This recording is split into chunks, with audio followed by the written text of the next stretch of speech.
চিঠি লিখবো দেখছি আমি উনি বললেন আমার কাজটা দেখি আসবেন আমার কাছে দিতে কাজ করা দিতে আমি একবার বলতে পারি আমি বলি প্রদান করবেন বিশেষ অতিথি জনাব তোমাদের যখন সন্তান হবে তোমার এরকম দুই এক্সপ্লেনেশন অনুযায়ী এটা নীতি বিরুদ্ধ কাজ অবশ্যই হতে পারে। তোমাদের মধ্যে অনেকে আছো যারা নীতি বিরুদ্ধ কাজ করে থাকো। কোনটা নীতি বিরুদ্ধ কাজ? আমরা সবাই করে থাকি। মিথ্যা কথা বলা, মিথ্যা কথা আমরা সবাই বলি। কেউ কি একজন মুখে হাত দিয়ে বলতে পারবে যে আমি জীবনে মিথ্যা কথা বলি নাই? এটা একটা নীতি বিরুদ্ধ কাজ। আমাদেরকে চেষ্টা করতে হবে যতটা সম্ভব মিথ্যা কথা কম বলা যায়, পারতপক্ষে মিথ্যা কথা না বলা। মিথ্যা কথা যদি আমরা স্টপ করতে পারি তাহলে দুর্নীতি থাকবে না। ঠিক আছে, দুর্নীতি থাকবে না। আমরা যে বড় বড় দুর্নীতির কথা বলছি এটাও থাকবে না। কিন্তু যতটা সম্ভব আমাদেরকে চেষ্টা করতে হবে। তোমাদের কি কি দুর্নীতি হতে পারে? যেমন আমি বলি পড়াশোনা, যার যেটা দায়িত্ব সেই কাজটা সঠিকভাবে করাই হচ্ছে ঘরে তুমি যাবে ঠিকঠাকভাবে লিখবে। তুমি যদি অন্যের সঙ্গে কথা বলে টুকলি করো, তারপরে তুমি যদি কোনো কাগজ নিয়ে বাইরে থেকে কোনো কাগজ নিয়ে যে লিখে রাখো, এটা দুর্নীতি, একটা দুর্নীতি। তুমি বাবা মার কাছ থেকে নিশ্চয়ই একটা টাকা পাবো, এই অর্থে যে তোমরা বাইরে আছো এখন, তোমার যাতায়াত খরচ আছে বা এটা আছে, সামান্য কিছু টাকা পাও, সেই টাকা লুকিয়ে লুকিয়ে তোমরা যদি কেউ, আমি বলছি যদি কেউ তোমরা এখান থেকে সিগারেট কিনে ধূমপান করো, এখানে হবে।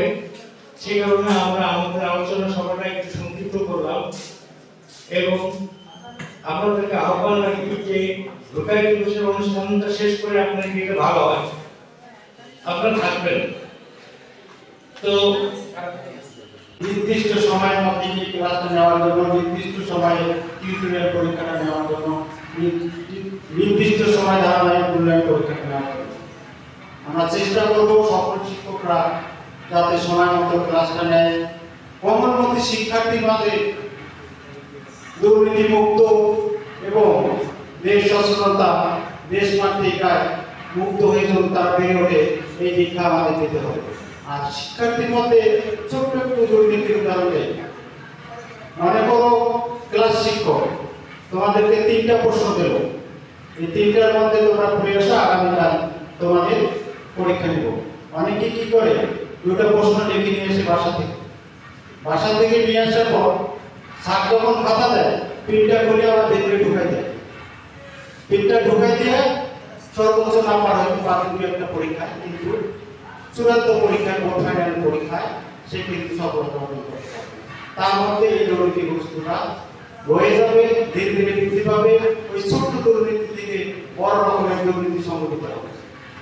আমরা আশা করব আমরা স্ব অবস্থান থেকে সবাই সৎ থাকবো, মানুষকে প্রতারণা করবো না, মানুষের সঙ্গে মিথ্যা কথা বলবো না, তাহলে আমরা দেশকে এগিয়ে নিতে পারবো।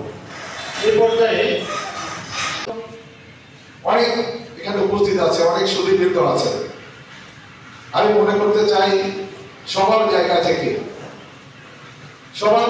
থেকে সবাই নিজেকে প্রতিষ্ঠিত করতে গেলে স্টুডেন্ট লাইফ থেকে তার প্রতি একটি ছেলে একটি মেয়ে নিজেকে বিকশিত করতে হবে। সব জায়গায় সব খেলাধুলা করতে হবে, মাঠে যেতে হবে, পড়াশোনা করতে হবে এবং আজকে বিতর্কের যে প্রোগ্রামগুলি রয়েছে সেখানে অংশগ্রহণ করতে হবে। হেজিটেশন ফিল করলে হবে না। আজকে আমি রাজনীতি করি, আমি ইচ্ছা করলে আমার চাকরি হয়েছিল, সরকারি চাকরি আমি করিনি। আজকে তোমরা যারা বসে আছো তোমাদের ভিতরে এই ভবিষ্যৎ, এই মেয়েরা আছে অনেকে ঢাকা ইউনিভার্সিটিতে ভর্তি হওয়া দেশের দুর্নীতিকে দমন করার জন্য। আমি আজকে আমার সামনে যে ছাত্রছাত্রী রয়েছেন তাদের প্রতি বিশেষ দৃষ্টি আকর্ষণ করছি যে তোমরা অবশ্যই আগামী দিনে দুর্নীতির বিরুদ্ধে তোমরা সংগ্রাম করবে এবং সহযোগিতা করবে। পরিশেষে তোমাদের সকলের গাইবান্ধা অমুক জেলা আমাদের ভাবনা রংপুর জেলা পীরগাছা থানা থেকে দুর্নীতি মুক্ত হবে। আমরা টেবিলে দেখলাম ইউনুস স্যারের আমলে একজন উনি বিশিষ্ট রাজনীতিবিদ, অথচ ইউরোপ আমেরিকা যারা খ্রিস্টান নাস্তিক ওরা কিন্তু সন্তানের জন্মদিনে নিয়ে এরকম সহচাদরি করে না, মিথ্যার আশ্রয় নেয় না। যার কারণে আমাদের উপরে কোনো বরকত নাই, আমাদের উপরে রহমত নাই। আজকে আমাদের মুসলমানরা নির্যাতিত নিপীড়িত একটা সম্প্রদায় পরিণত হয়েছে, এটাও একটা কারণ।